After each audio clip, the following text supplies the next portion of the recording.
I'm your host, Scott Norton, and welcome to At Large. On this show, I talk to world-class creatives who use business to bring their ideas to life. We'll hear about their creative practices, their most interesting stories, and the lessons that'll inspire you the way that they've inspired me. My guest today is culinary powerhouse Missy Robbins. Chef and co-owner of the acclaimed Lilia and Misi in Brooklyn, she's written standout cookbooks and carved her reputation one hand-rolled pasta at a time. But this conversation isn't just about accolades. It's about brinksmanship. Missy opens up about nearly walking away from cooking altogether and the unlikely business partner who nudged her to greatness, changing her course and maybe her fate.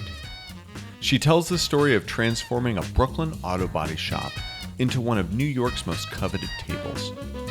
And as a bonus in this episode, we play a game show. I quiz her on pasta, and she tests my knowledge of sauces to define my reputation as sauce boss or sauce fraud. Here's Missy Robbins, At Large. I was just in Milan and ate so much butter that I thought I was gonna die. Like, I haven't eaten food that rich in a really long time, and I don't cook food that rich anymore. I used to, but the food was awesome, but I definitely was like, this is intense. Oh wow! You can notice it if you're not used to eating like that. I got it. But I love it. Milan's one of my favorite cities. Milan is excellent and underrated. Yeah. And I don't know how they stay so fit there with the food so rich. Because they just eat differently than Americans. They don't snack like we do. Right. They do, they don't eat huge breakfasts. They might eat a huge lunch and then not eat dinner. They might eat aperitivo and then a big dinner. Yeah. But like their portions are also different. Like, a general American will eat like, I was talking to a friend the other day who lives in LA, and he's like, yeah, I could eat easily a half a pound of pasta in a sitting. Italians eat half of that, if not less. 3 ounces, 4 ounces, like portion size. Yeah, it all comes portion down to portion size and good ingredients, healthy ingredients. No, like they don't eat processed food like we do. Yeah, so true. So true. Well, if I could be a little bit more Milanese every day. I think you can. Yeah. I think you can do whatever. You can be whatever you want. Yeah, true. Well, I want to start in the middle of things. I want to start with a crucible moment. In 2013, you did something really unheard of, which was that you walked away from a very high-profile role as an executive chef. You were at the top of your game. Yep. At a Voce. And you decided to clock out and take a sabbatical, but whatever the word is, you decided to leave. What was the breaking point that led you to that decision? What was that experience? It was a wild decision. I don't know that there was like a breaking point, like a specific, like, I can't do this anymore. I think I was worn down. I was overweight. I had a frozen shoulder. I had an ankle I could barely walk on, and it was all kind of like interrelated. I think the biggest thing, and it's a hard thing to say about yourself, was like I didn't like the person I was becoming. So a lot of it was mental, a lot of it was physical, and I didn't even know if I wanted to be in the industry anymore, and which a lot of people don't know. And I knew I needed a break. I'd been cooking for 20 years. And I was running these 2 restaurants, and I had 2 giant teams and a lot of pressure. There was this Michelin star pressure, and there was money associated with me keeping Michelin stars and getting New York Times reviews. And I felt like I might not be cooking from my soul anymore. I felt like I might not be cooking for people. I was sort of cooking for the owner's tastes, and I was cooking great food. Like, I loved what I cooked, and I became a much better chef. It was the first time, Voce was the first job I had that was like me and me finding my style. But there were a lot of stipulations in that style of like expectations. They were big restaurants. So Voce Columbus was the second of Voce. It was 160 seats, and they wanted Michelin stars. And you're cooking for 400 people on a Saturday night, like this beautiful food. it's hard. And I just said, like, I need a break. I guess, like, I don't love to use the word lost, but I was unhappy, and I could feel it. And I just, like, I think the word burnout makes a lot of sense too, right? I didn't say that when I was leaving. I didn't say, oh, I'm burnt out. I just was like, I need a break from this. I've never taken time off. I've gone from one job to the other to get better and better and better. And like now I'm at this job where I have a Michelin star in each restaurant and I'm like on top of the world. And I was making more money, honestly, than I ever thought I'd make in my life. I just was like, it doesn't matter. Like, you can make as much money as you want. And if you're not happy, what's the point? And so I left and I said, I'm going to take a year off. And I really did take a year off. You know, it was in the New York Times that I left, and Florence Fabricant interviewed me, and she kept saying, like, well, you must have a secret project. Like, and I said, I don't have anything. And she pressed me so hard that I finally said, well, I'm going to write a cookbook. I made that up. I did eventually end up writing a cookbook that came out in 2017, but that wasn't the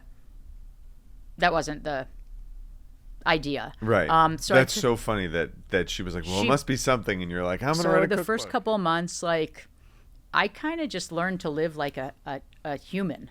You know, I started cooking when I was 22. I lived the life of a cook. I went to work at 3 p.m. when I started when I was 22. I finished at midnight. I went out drinking. I was a 22-year-old. But all of a sudden I had all this free time, and I write about it in the first cookbook. And I had all this free time, and I was like, oh, like maybe the grass isn't greener. Like I thought I wanted this like normal life. And then I learned that normal life is actually kind of boring. You went to Italy with your girlfriend. Mm-hmm. Tell me, during this period, after A Voce and before starting your own restaurants, or at what point did you go on your first kind of pasta pilgrimage, your quest to discover and unearth and kind of follow your nose there? Well, before I really cooked Italian food. So I had been cooking for 6-7 years. I was in my late 20s. And I was in another very hard job. It was my first sous chef job. I was working for Anne Rosenzweig at the Lobster Club. I don't know if you remember that place, but it was Is this on the East River? No, it was on the east side on Madison, off of Madison. Okay, no, I don't know that one. The Lobster Club at the time was like one of the hottest restaurants in town. It was like a 75-seat restaurant that did 400 covers a night. Like it was nuts. Wow. In a townhouse. It was like very cool. It was like sounds great. It was my first sous chef job, and it was like a grueling job. Like I would go in, I was the daytime sous chef. I was 26, and I was like, I was a wise ass, and I would go in at like 6 in the morning and be there till 6-7 at night every day, 6 days a week. And there came a point where I was like, all right, like I need to go. And I sat down with Anne, and she said, where are you going? Like before I even told her I was leaving. And I said, well, I want to go cook in Italy.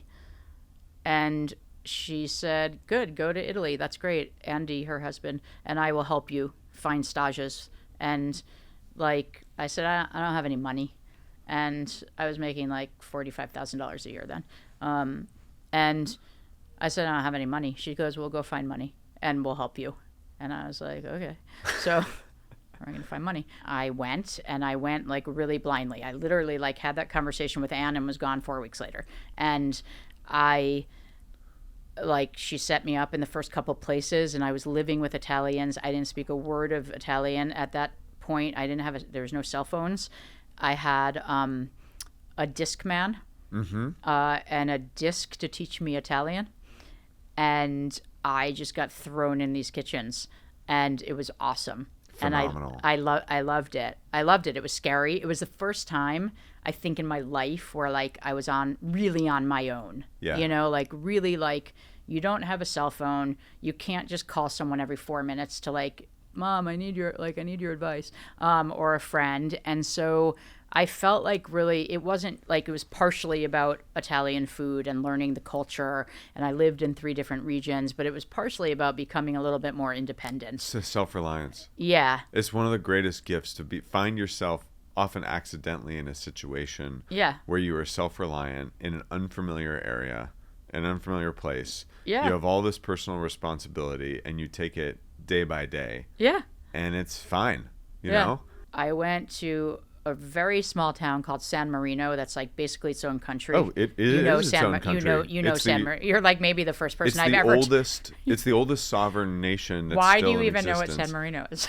Maybe the people first call person. me Wikipedia Brown. You know, I love It's these little facts. amazing. Yeah. So I went to San Marino, and I lived in an apartment with two of the cooks, two female cooks. One was Italian, one was Japanese, and the sous chef, who was Italian, and his wife, who was like front of house. I would say during that time I was drinking 8 espressos a day.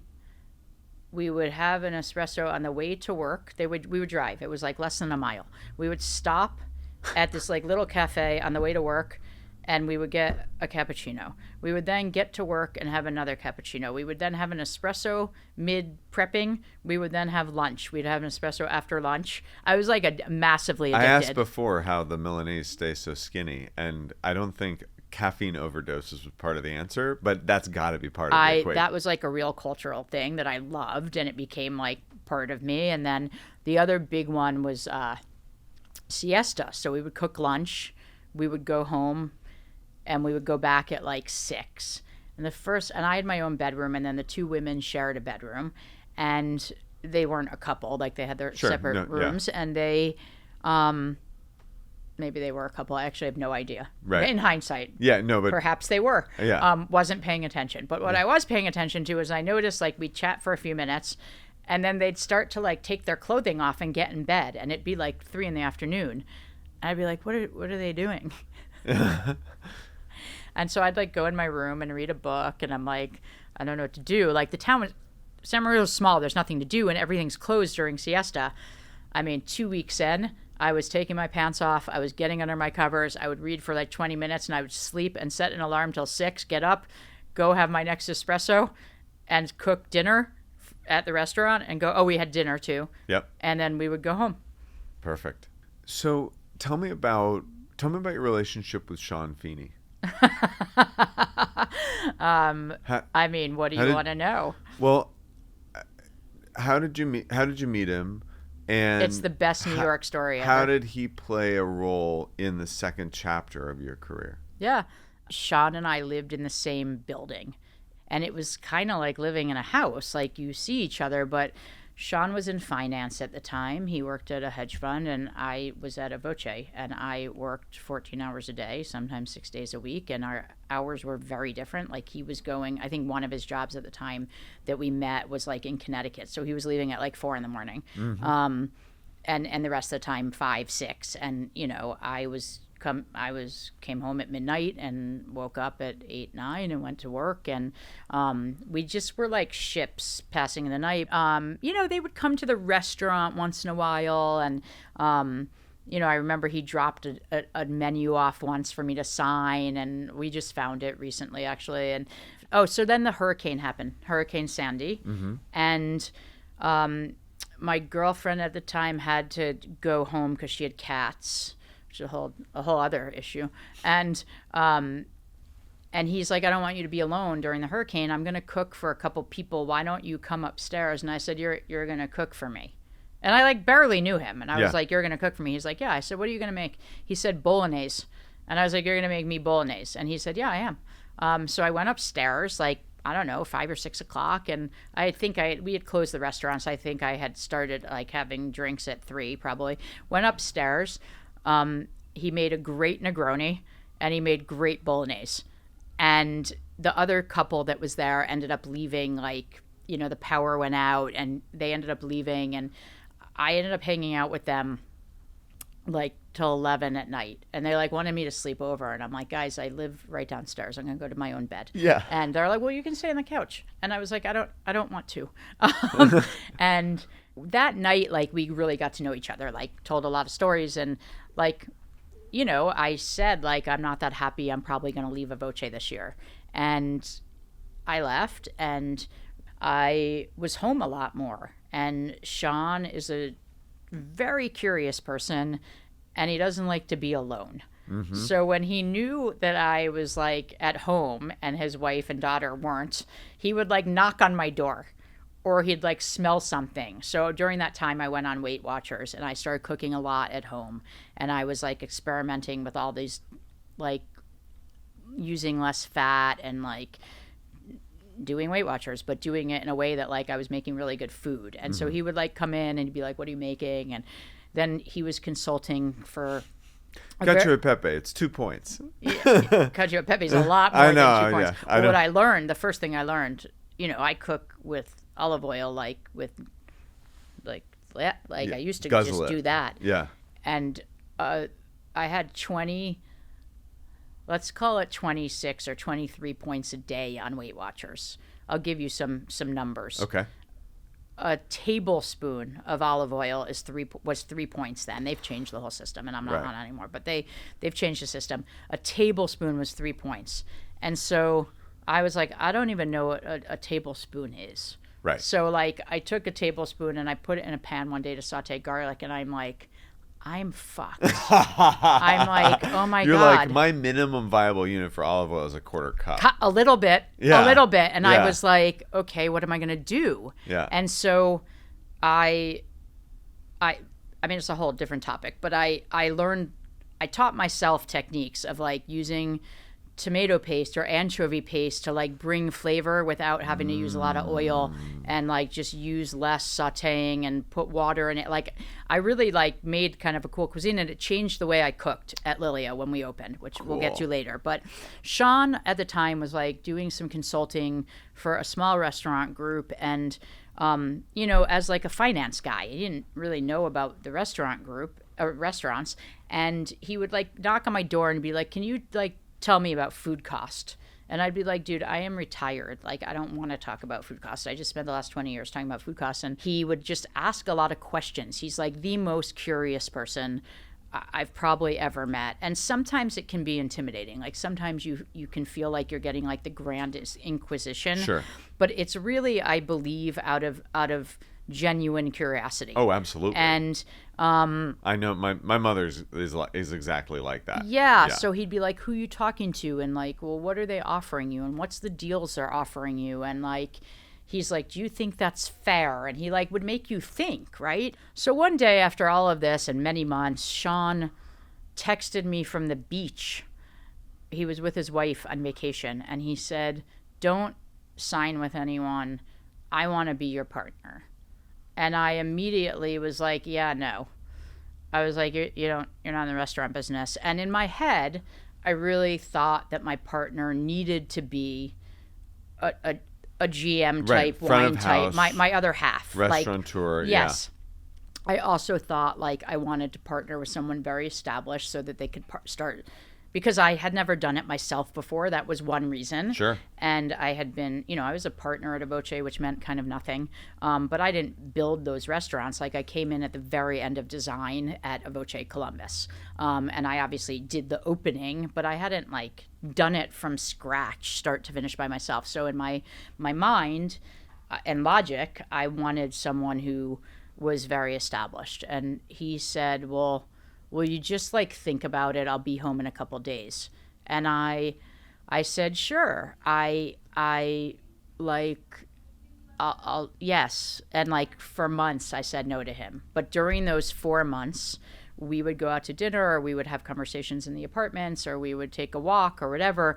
And we would have these really interesting conversations about like both of our career paths and who we had worked for and what the companies were like and what they weren't like, and what we wanted in a company that we would work for and what we didn't, and how we had grown up and our family values. And through that time, I think we both found that there were a lot of similarities in what we wanted and how we wanted to create a company and what that would look like. And it was May of, I guess it was May of 2014 maybe, so it was like a year later. And I was watching, maybe it was after that, I can't remember, but I was watching the James Beard Awards. Mm-hmm. And it was the first time I hadn't been to them in a long time, and I felt like I felt like unemployed and weird, and it had been a year, and I was like, this doesn't feel great. And I was watching it, and I was watching all these chefs get up and thank their business partners. And I was still sort of maybe talking to the other people, and I was like, I I don't think I'd ever like really be super proud to like say like these are my people. Yes. Like I can't imagine doing it. I said, but I think I'd feel really proud to say thank you to Sean. Wow. And I went upstairs like crying, like tears in my, I tell the story, I still cry. I'm going to cry right now. I tell the story every time I tell it, and I tell it a lot. And like there are tears in my eyes, and I walked down and knocked on the door, and I said, okay, I let's do this. I want to do it. I'm ready. Hell yeah. And he said, okay, we're going to do it. And I was like, really, I felt very emotional. So I didn't like stay for a long time. And I turned around. He had like this long hallway that led to his living room. And I turned around, and I mean, I even remember like kind of what he was wearing. And I turned around and I was like, you have the money, right? And he goes, yeah, of course I have the money. He obviously didn't have the money. Right. Now in hindsight, I'm like, I didn't know like what his financial situation was. Right. I just knew he had more money than me because he was in finance. Yeah. So then the journey began. When finance people say they have the money, that's code for I'll get we the can money. reasonably get the money. Yeah. I've never seen a guy raise money so fast in my life. He has a real talent. You know, it was interesting. Like here I was established. He had never done this, but no one really wanted to talk to us because I had never owned a restaurant. And so a lot of people were like, yeah, you're never going to get the space. And a lot of the spaces were really just so expensive. And one of the things that Sean, you know, though he hadn't been in the restaurant industry, he kept saying like, yeah, we're not going to spend that. That's ridiculous.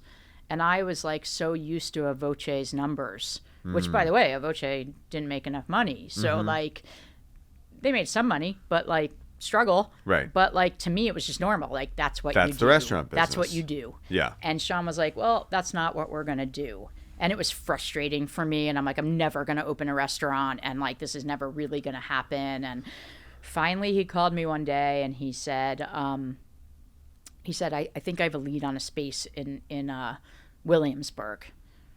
And I said, I am not fucking opening a restaurant in Williamsburg. Like I was totally not a Brooklyn person. I had never spent time in Brooklyn. I mean, I'd gone there like a few times. I was living in the West Village. I thought I was like the coolest person on earth. I thought that the only definition of success for me at that time was a restaurant in Manhattan. I'd worked in this business for, you know, it's now 22 years have passed. And I'm like, I need to open in Lower Manhattan. And the Manhattan thing was a real thing. And he's like, and at that time when this was probably in like June of, I get my years mixed up. Yeah. I'm like not good at But chronology. if this is between 2015 and 2016, we opened in 2016. that was the tipping point when the cultural center of New York, I think, moved from Manhattan to Brooklyn.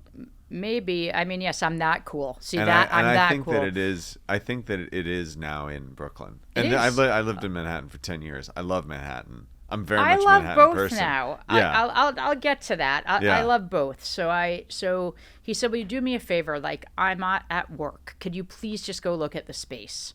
I got dropped off and I'm kind of looking around and I'm looking at the space and it's a garage. It's a functioning auto body shop.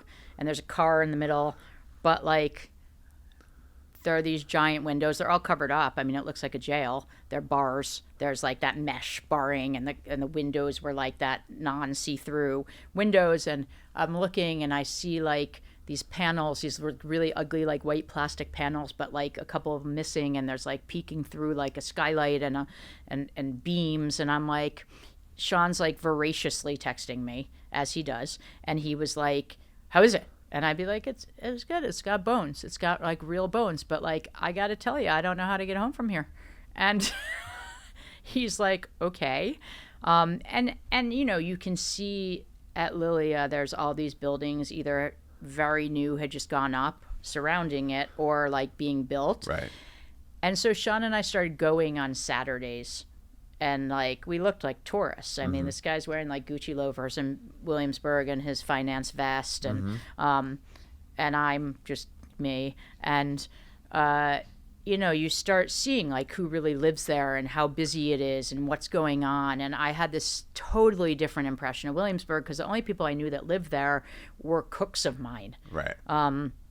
Tattooed head to toe, and I was like, I don't see Williamsburg being my clientele. Like, I just didn't see it. And I was wrong. I was very wrong. Yeah, I think we changed each other's paths, right? Yeah. Like I have this saying, like, I realize that there are people in life that see something in you and provide an encouragement that nudges you to greatness, whether it's you or whether it's anyone or whether it's myself. I've had a few people in my life at a moment where I didn't necessarily have the self-confidence or the direction on the compass rose, but they pushed me and they nudged me to greatness. And then you step into your truth, you step into your livelihood. And Sean nudged you to greatness with those text messages from the beach. Yeah, and I think we have a big push-pull kind of thing. Like, Lilia opens, we're like an instant success. It's kind of mind-blowing, and I'm terrified. I've been out of the business for 2 years. I'm like, this is my shot. Like, if I don't get this right, like, I'm out. Like, I don't know what's going to happen. Sean comes up to me at the pass 2 weeks after we open, and he goes, I think we have something here. I'm going to start looking for more spaces. Love it. And I was like, you're going to what? Love it. And I love said, that well, attitude. I'm going to be here for the next 2 years, making sure that this restaurant is excellent. I'm a pursuer of excellence. Like, I that's all I want. Like, I wanted to be the best. And I was like, okay, well, you, whatever, do what you want to do. And, at the end of the day, he was right, because it takes 2 years to open a restaurant. So, I mean, he's a dreamer. He's like a real dreamer. I'm a dreamer in a different way. Like, I'm a romantic, but he's like a active, like, I'm going to make that happen. Yeah. I'm sort of like, I'm going to live in Italy for the next 20 years kind of dreamer. Very different kind of dreamers. Yes. I'm a Pisces. I live in an alternate reality. And he said, we should open in the rooftop of that building. It was empty. It was a shell. They had cleaned it out. And I said, okay, guy, like, you do you. He woke up. That was a Saturday. He woke up Monday. He found out who the developer was. It's Jed Willentis from Two Trees. Right. He read about them. He didn't know anything about them, I don't think. He called Two Trees, cold called them, and said, I own Lilia. I'd like to open in the sugar factory. They said, well, that's not available. But our first building in the development is 325 Kent, and we're going to have a restaurant, an anchor restaurant there. Why don't you come take a look at that? And we went, and it was a construction site. And it was like, I knew it was going to be a new building. I knew it was going to be charming, like Lily is charming, like it was going to be this like box, right?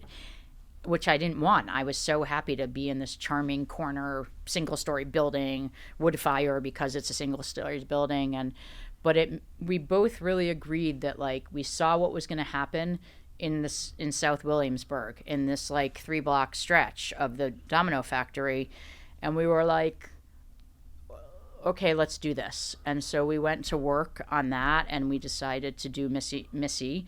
I always wanted to open this pasta bar, like a ramen bar. And I always was like, how come no one does this with pasta? Like, how come you go into a ramen bar, you have this very simple menu, you like eat in 10 minutes and you're out. Missy is almost 100 seats and has a private dining room, but we decided to take it because we're like, all right. And so it shifted a little bit so that the concept remained the same. We did 10 vegetable dishes, 10 pasta dishes, and we have an off-menu steak, and we have gelato. Cool. And that is the only thing we do there, and that will never change. And again, it's like a little bit risk-taking. Like, you don't have an entree. I don't even know if we opened with the steak. I think we didn't, because I was like, no, this is the concept, and this is what I'm doing.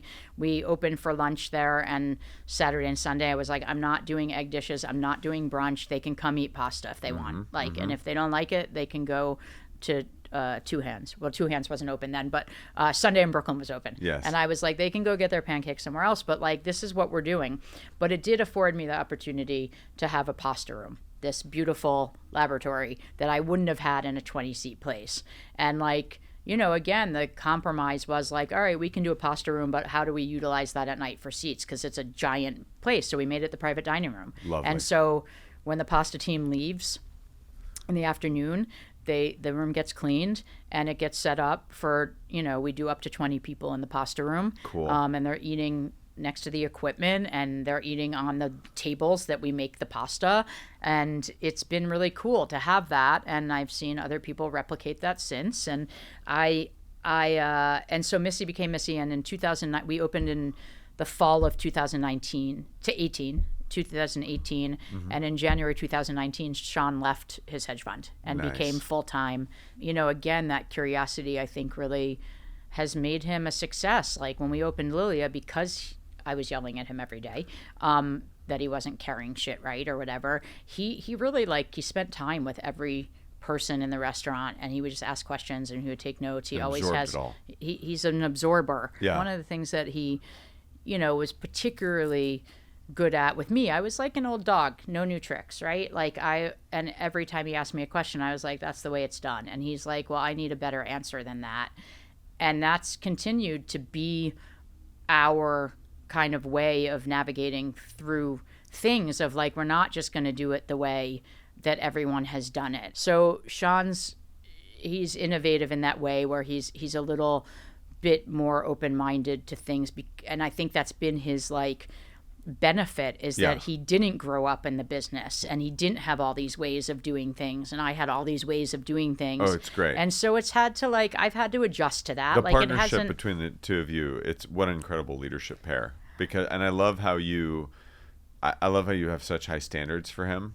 And likewise for me. And likewise for you. He has but he sounds like he has kind of all the best qualities of a finance guy or an investor, without a lot of the worst qualities. Yes. Because you do meet a lot of finance people who they're know-it-alls, not learn-it-alls. No, right? He's a learn-it-all. But, it kind of goes back to that open-minded thing. I wouldn't have ever opened a Williamsburg. I wouldn't have even looked at a space in Williamsburg. And he didn't have these parameters of we have to do it this way, we have to do it this way, this is what my success depends on. He didn't think about that. Right. And his career wasn't riding on it either. Right. And my career was riding on it. So I needed to think about that. It did work, and my definition of success totally changed. And everyone said well, when are you going to come to Manhattan? I'm like, I don't need to anymore. I've got my little oasis. Sean, as he does, came to me in 2019 after Missy had been open 2 months, and he said, okay, what's next? And I said, dude, I was like, here's what I want to do. I want to open a pasta and sauce company. It's what I've always wanted to do. It's what I wanted to do actually when I left Voce.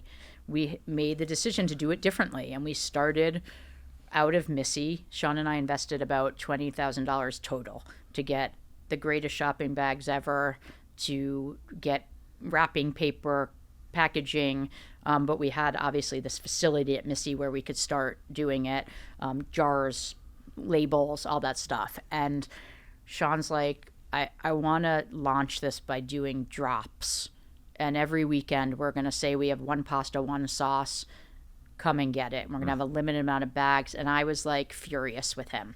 I was like, dude, we're not a shoe company. We're not Kith. And he's good friends with Ronnie from Kith. And I'm like, that's not who we are. And he said, I promise you this is going to work. And I also promise you that it's not forever, that we're just going to do it for 6 weeks, whatever. I said, okay.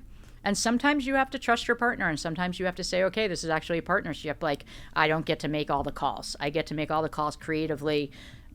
Food-wise, Sean will never tell me what to put on a menu. He will never tell me, how to design a bag, whatever. That's where our lanes definitely divide. But when it's a partnership and when there's a marketing opportunity or whatever, Sean's really good at marketing. And I said, okay, we'll do it. We had a line of 200 people the first time. We ran out of bags. We invited everyone to come back the next week. We said, we'll make sure you get them first, whatever. And we did that for about 6 weeks, and we changed the sauce and pasta shape every week, and it was working. And we then made a very simple website, and we decided to take orders on that 6th or 7th week. And we had about 30 orders for the bags. And again, that was our only product. We didn't have tons of product like we do now. And it was the first weekend of COVID that we had to close. Sean said, you better start thinking about takeout food. People were starting. And I said, yeah, I'm not doing takeout. It's not happening. And we got in this, I remember I was at Missy and he was at Lilia. I remember exactly where I was sitting. We got in kind of this heated conversation. Yeah. And he's like, it's the zombie apocalypse and you won't even consider takeout? Yeah. But that's where like my standards come in. What was like kind of a heated conversation turned into like a great brainstorm where Sean said, okay, we have like the branding, we have this product, we were able to put people to work. That was also a big, like, how do we get people working? How would this look if like we did open the store? Like what was going to be in the store?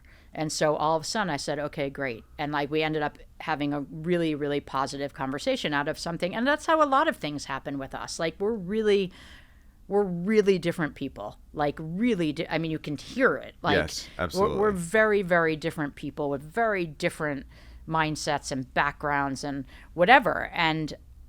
But like a lot of good comes out of those sometimes awful, hard conversations, and partnerships just hard. And we own the company 50-50. So those big decisions are decisions we make together, and often that can be hard. We eventually found a space and we opened, it'll be 2 years in August. Cool. And it's the hardest thing I've ever done. Congratulations. And then we have a restaurant component to the shop. It's 22 bar seats inside, which like integrates right into the store. So when the pasta guys leave, we make the fresh pasta there.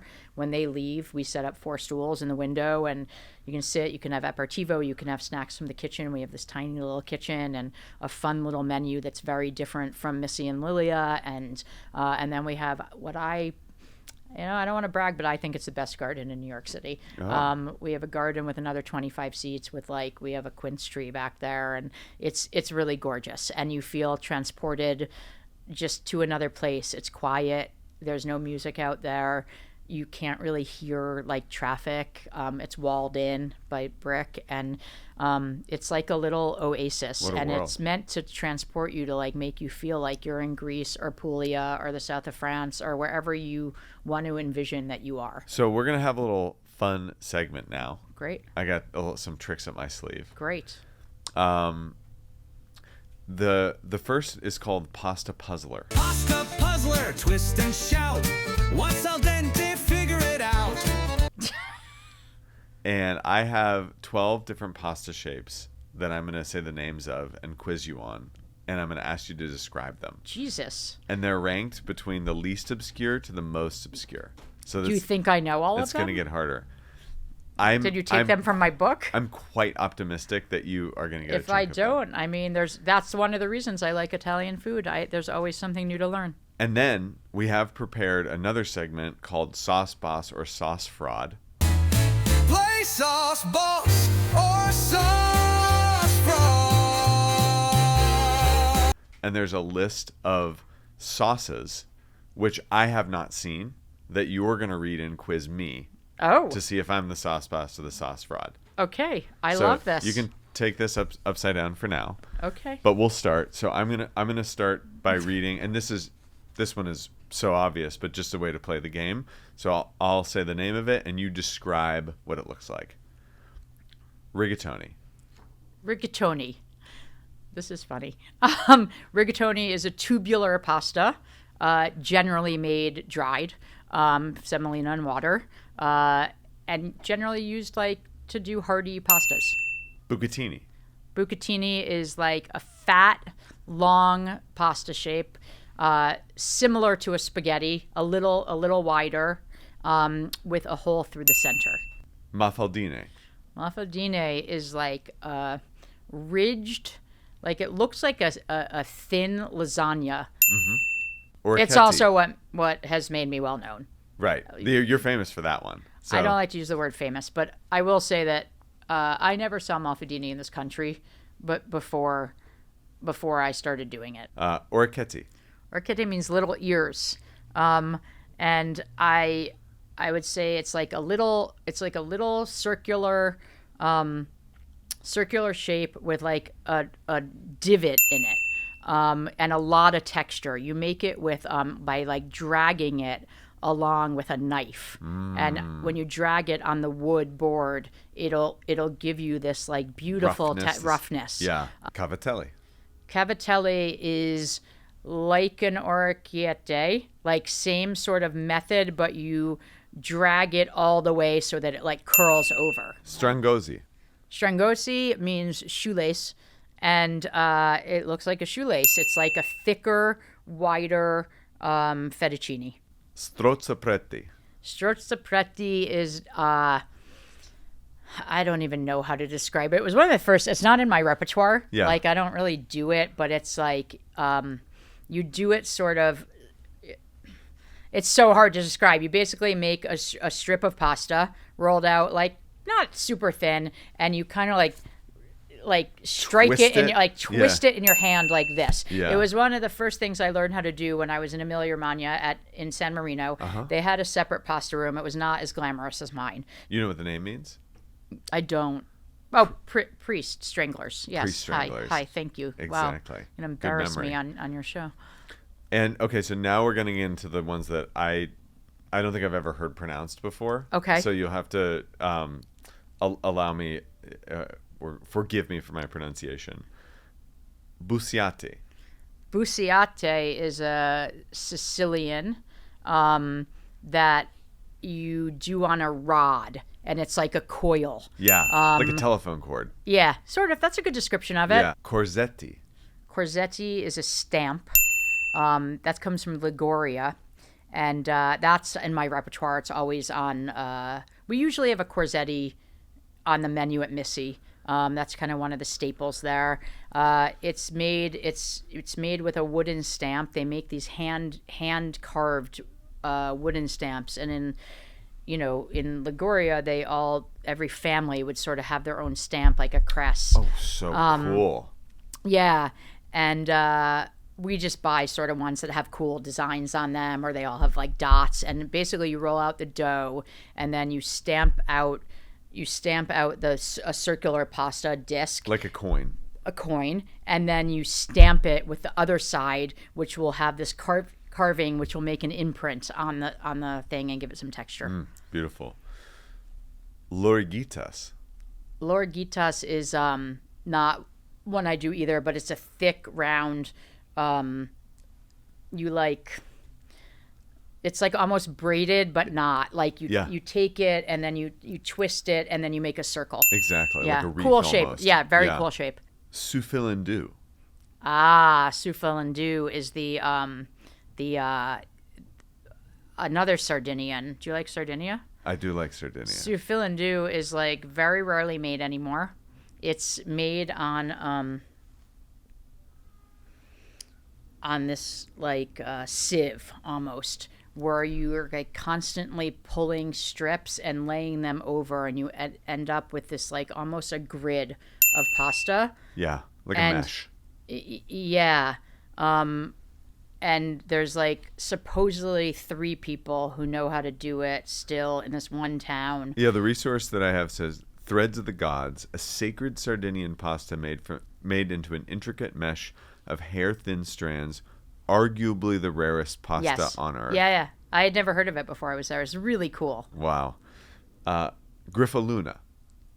You stumped me. Never heard of it. So Griffaluna is a pasta I made up yesterday.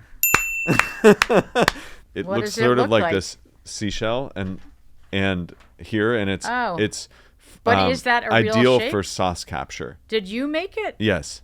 You made Well- that up. Oh, I made this with ChatGPT. Oh my God, no way. Yeah. You so know, you it's- nailed it. You nailed all the real pastas. I would hope so. I love it. There's a rumor that I made up a shape, right? Oh. So it's not. I mean, I have a shape that is a staple at Missy, that is called oki, which means eyes. And Yes. when I did that trip in Italy with Hillary, who's also a chef, and we were in Zibello, where Culatello di Zibello is made, the center of the prosciutto. It's amazing. And I swear on my life, we had a special that they said was called oki. And so like we came home and we started making oki at our separate restaurants, and New York Magazine like called me after Missy opened to do an article about oki. And I said, yeah, I like when Hillary and I were traveling, we saw this and they were like, well, we called the restaurant and they said they've never had a shape like that. And I was like, I don't know what to tell you. And so I have the shape, and apparently I made it up. Well, now I have a Like very eyes. high bar to live up to because you nailed all yours. So let's play Sauce Boss or my God, Sauce this is- Fraud. Sauce fraud. And I'll see what I can do. Oh, you're not even doing, some of these aren't even, some of these are not Italian. Most of these aren't Italian. No, well, I mean, I figured global sauces. Yeah, let's I'm do not global because sauces. I'm not necessarily an Italian Yes, expert, right? That's like, right. Are you an expert, though, in cooking? I'm a sauce mogul, I would say. And I do Why, cook. Why isn't ketchup on here? Maybe too easy? All right, ready? Yes. Bechamel. Bechamel is a milk, flour, and butter based kind of creamy sauce, similar to a blonde roux. Arrabbiata. Arrabbiata is a spicy red pasta sauce. So like a spicy marinara with chilies in it. Chimichurri. Chimichurri is a South American blend of parsley, olive oil, sometimes cilantro, red wine vinegar, and garlic. Did I say lemon zest? And lemon zest. No. That often accompanies steak and can sometimes have chilies in it as well. Worcestershire. Worcestershire, it's a very savory English sauce. It's brown. It's used in, for instance, like Caesar dressings to bring some savory flavor to that. However, I can't recall what actually how to make Worcestershire. Like I don't know what the ingredients of By the Worcestershire way, are. I wouldn't have known this either. I'm so impressed. So it's vinegar flavored with anchovies, molasses, tamarind, Anchovies, onion, molasses. garlic, and other seasonings. Kind of like a Western soy sauce. I if you mean, think about it. Worcestershire is good. Oh yeah, it was the best of shires. It was the worst of shires. All right, salsa di noce. Salsa de noche. Stump me. Really? I don't know this Do you one. know what noce are? No. It's a walnut sauce from Liguria. Ligurian walnut sauce. Yeah, it's one of my favorites. Ooh, great. I It's, can't wait to learn this one. It's in my book. Did I not bring you a book? What a dum-dum I Not am. yet, but I can go No, get I'm one. going I to can send pick you up. one. I will send you one. Thank you. You're like, you don't know what salsa de noche is. You're a hard luck case, Norton. We got to send you a cookbook. No, I usually bring a book. I don't know what's wrong with me. It has walnuts, garlic, bread. I usually do bread in it. This doesn't say bread. Interesting. I don't do oregano. I do marjoram. I don't do parsley. I've taken my marjoram out of it recently because it's too strong, and I use marjoram as the garnish. Marjoram's, by the way, my favorite herb, in case you didn't know that. Okay, great. I don't know how to pronounce this. Doenjang. Oh, doenjang. Doenjang, sorry. Doenjang is a Korean fermented soybean paste All right, sauce boss. that lives in the family of jangs, right there next to gochujang and samjang. Harissa. Harissa is a North African pepper sauce. Exactly. Yeah, but I love harissa. Great in shakshuka. This is one of my favorites. Zhug. Zhug. Zhug. Zhug is a powerfully spicy green Yemeni hot sauce that uses green peppers and has a generally lemon or some source of acid. Prick Nam Pla. Prick Nam Pla is a Thai fish sauce and chilies. So good. Wojapi. Wojapi. Did you make this up too? No, well, so I haven't seen this. You really haven't seen it? No, this is my producer made Really? this. Yeah, if I had made them, I would know them all. Believe Well, me. I just- But how do you spell that? Wojapi. Never heard of it. Me neither. It is a Native American sauce, berry sauce, that is cooked blueberries, cranberries, cherries, honey, and thickened with something like arrowroot. This definitely highlights a massive blind spot of mine, which is native food. Is that the I mean, you last did one? pretty well. Yeah. Well, Japi, I mean, that's definitely You missed two, but like that's a real like zinger. So do you give me Wojapi. sauce boss or I'm sauce giving you fraud? sauce boss. Yes. For someone who's not a chef. Awesome. Yeah. So we move to our final round, which is our at-large and off-the-cuff. Great. So this is a quick fire round. Great. I love a quick fire. Okay. Are you glad social media exists, or do you wish it never existed? That's a big question. Huge question. I'm grateful that social media. I'm glad it exists. I Right. think, but can I opine? Absolutely. Because I think it's one, helped build our businesses.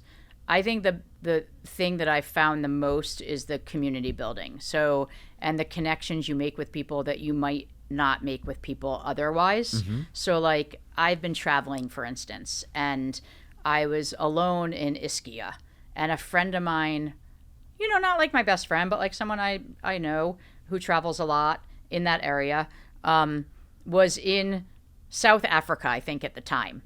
So there's like this way of seeing your friends and seeing what's happening. And he texted me or DM'd me, and he said, you have to go to X restaurant and blah, blah, blah. I'm going to connect you with the owner so she can make a reservation. And all of a sudden, I'm talking to both of them. She's 20 miles away on water. He's in South Africa, and I'm sitting at a pool. Remarkable. And so I think like, and people laugh at That's me what it's because for. my friends will be with me, and someone will say like, oh, I've been trying to go to your restaurant and I can't get in. And I'll say, DM me, I'll get you in. And they can't believe that I'm telling people to DM, like strangers. Yeah. But like, to me, I don't carry business cards anymore. And it's just an easy way for people to find you. And I do respond. And Yes. like, so I think from that part, I like it as a business owner, as a chef, all that stuff. I think like from the wasting so much time in your life on it is not awesome. For sure. Okay. Guilty pleasure. After a long day, what's a junk food that you enjoy? I'm a full on, like even the other night when we finished our pasta tasting, I was like, I need to go to Joe's and get a slice. I didn't do it, but I'm pizza all the way. Pizza. Yeah. Pizza all the way. I'm a pretzel sticks guy. Oh, I got a serious problem with pretzel sticks. wow. Yeah. My question for my mom. My mom is obsessed with Italy. Okay. When I was a kid, she had our kitchen, quote, painted like a Tuscan kitchen with fake cracks in the walls. Oh, cute. And she asks, what's your favorite pasta shape for the cuteness of its name? My favorite pasta shape for the cuteness of its name. Yes. I don't know that I've ever thought about that. I mean, my favorite, it's not a cute name, but my favorite pasta shape, like when I want to eat pasta, spaghetti. Yeah. Spaghetti. Hands Okay. down. All right. Well, Sorry, it's not cute. you're a New Haven native. Yes, New Haven Ish. pizza or New York pizza? New Haven. All right. Do you have any like pre-service rituals during stand-up that you do with your staff? Well, I mean, if we're being honest, I'm not at pre-service as much as I used to be. Yeah. I don't have rituals. I used to have pre-service rituals for me, like when I was in the kitchen every single night. And what were those? Go upstairs like right before pre-service, put my chef jacket on, put my apron on, like get it together. And it was like a real like moment every day where like I felt like I was like ready for the show. No, now I'm like in and out, and but yesterday was awesome. I decided, I was at pre-chef at Lilia, and I decided to open it up for Q&A. I said, you guys can answer I'll answer 3 questions. And they asked like awesome questions, and I want to make that more of like an everyday thing at all the places. Oh, I love that. I thought it was really fun. AMA, And I ask me was anything. able to give them like great background. I think doing that stuff gives an opportunity to get them more engaged in like the whys of the restaurant and like why it is what it is. So Wonderful. that's been fun. And then final question, another one that we ask all of our guests. And I think you're something like the 5th cookbook author that we've had on the show. And it doesn't need to be long, but what is one good recipe that you could walk us through and impart on At Large? One go-to recipe in not necessarily cookbook level detail, but enough detail that someone could hear this and make it at home. I think everyone needs like a great red sauce recipe. Great. Like, period. Beautiful. And I think the simplest one is what I call simple sauce. And it can be used not just for pasta too, which is like why I like our simple sauce, because it can be used on fish to braise like fish in if you want to do a fish stew, or mussels or clams or whatever. And it can also be used as a base. So like if it's not spicy enough for you, you can add chilies. If you want it more garlicky, you can add more garlic. So it's sort of like our base level sauce. It's very simply